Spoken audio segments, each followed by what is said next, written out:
Trenule, vagon de blană, toată lumea te blesteamă.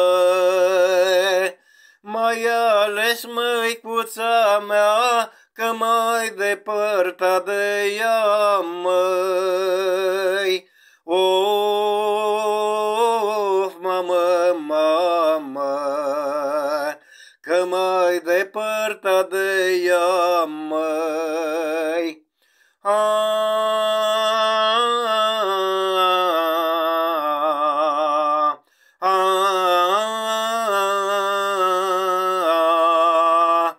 Te blesteamă trei mândruțe care mi-au fost mai drăguțe.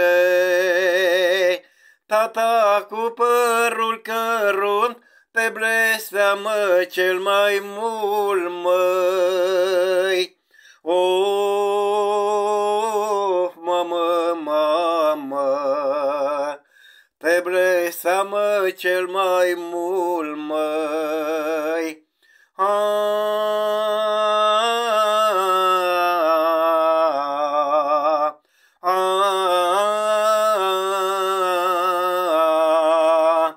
Codrule cu frunză deasă, departe mai sunt de casă, de mirosul florilor, de dorul părinților, măi.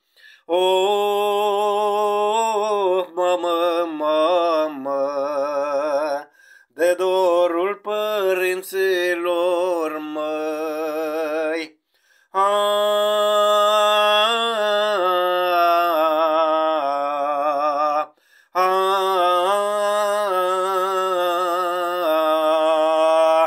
Du-te, dor pe cer cu stele și spune-i măicuței mele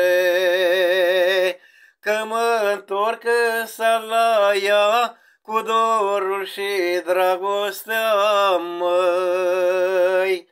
Oh, mamă, mamă, când apune prima stea, măi. Oh, mamă, mamă, cu dorul și dragostea, măi.